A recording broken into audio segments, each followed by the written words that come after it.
Alright guys, so this is the K&N Recharger kit that I'm going to be using to clean the K&N Air Filter that I purchased.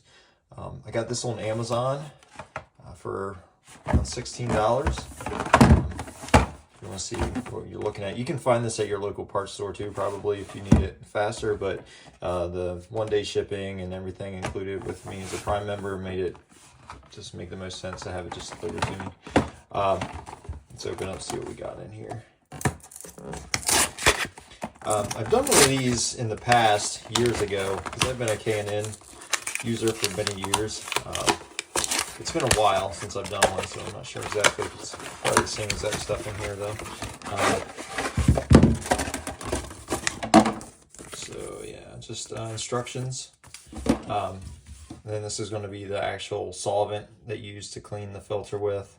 And then once everything's done and clean and you dry it off, you'll be spraying it down with the air filter oil. All right. So let's get into it. Okay guys, so here's the filter that I'm pulling out.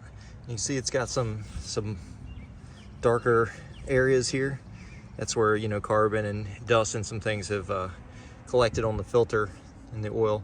I put this on when I first got the car in 2018, I think. So it's got a few years on it. I haven't cleaned it, so it's held up pretty well, but I haven't put a whole lot of miles on the car, maybe 30, about 40,000 miles on it.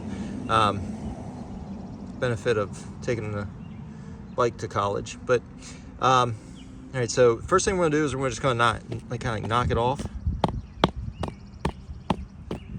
See the stuff coming out of there.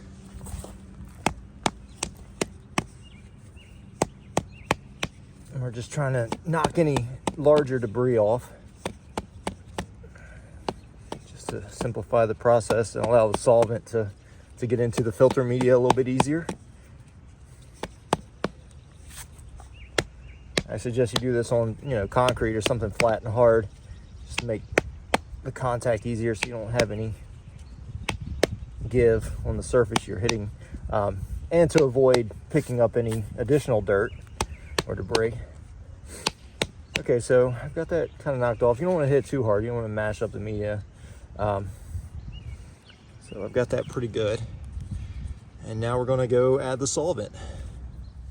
Okay guys, so for this next step, notice that, so the airflow is going to go through the filter through this direction. So you can tell it's the dirtier side, right? So what I'm going to do is I'm going to spray the solvent on this top portion and let that soak in.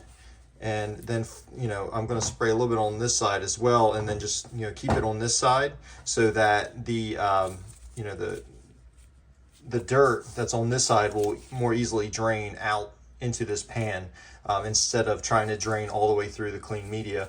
I'm just going to get a more efficient clean this way. I'm using a pan here, like a cake pan, just to, because I'm doing this in the house, just to keep everything clean. You might want to do this outside, but just for purposes of filming, I decided to do it indoors. So I'm going to just take my cleaner. I'm just going to generously spray this.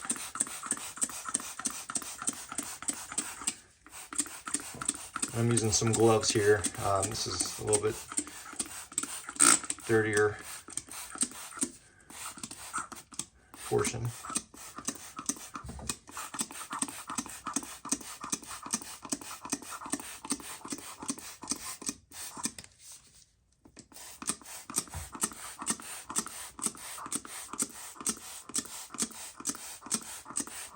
Just really getting that really soaked in there.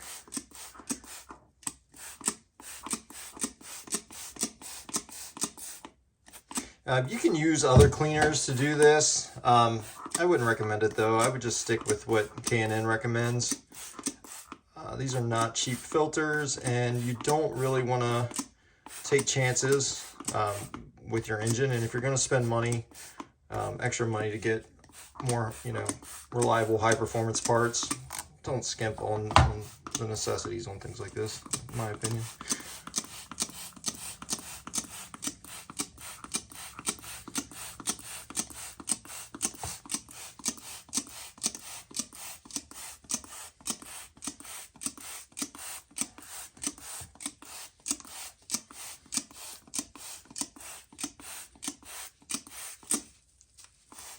I may be going a little bit more than necessary, but I want to make sure I get a really good penetration in there. Okay.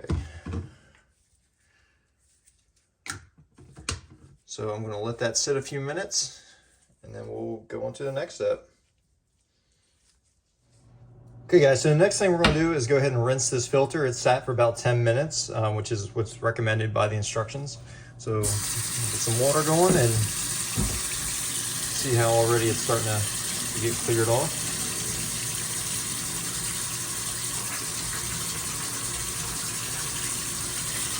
And you're just going to keep running this until all the dirt comes off and you can see all the water running clear.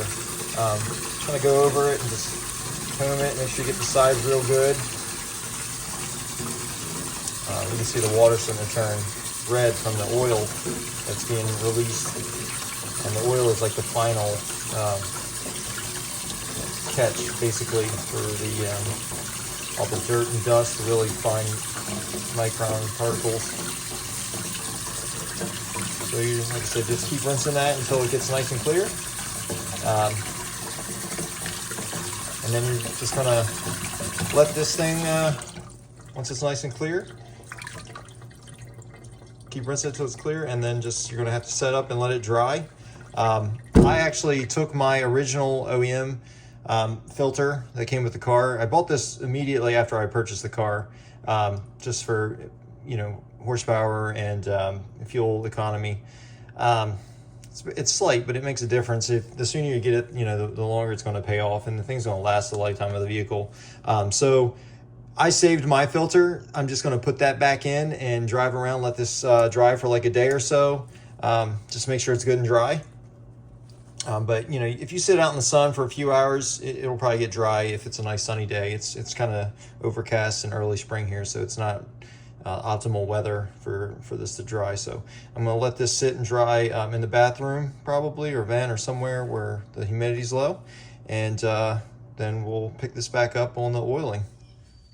Okay guys, so now that we've got the filter dried, cleaned and dried, we're gonna go ahead and apply our oil. So we're gonna start on the top ridge and stay about 3 inches back and just completely cover each one of the ridges on both sides. So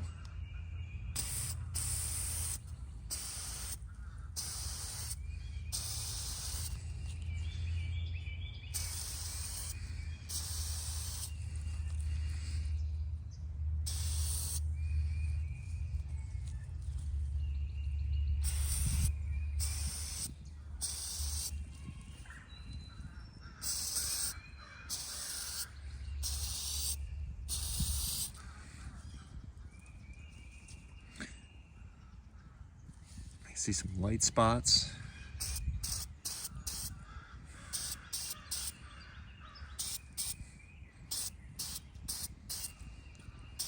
Let's go ahead and get those covered up.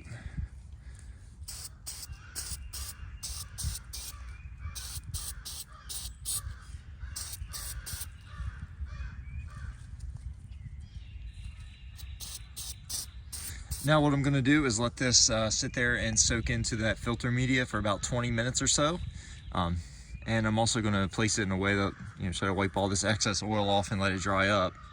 And then after 20 minutes, I'll come back, touch up any spots that I see, let it dry again completely, and then I'll install it back into my car. Thanks for watching, guys. And if you like this video, please hit that like and subscribe button.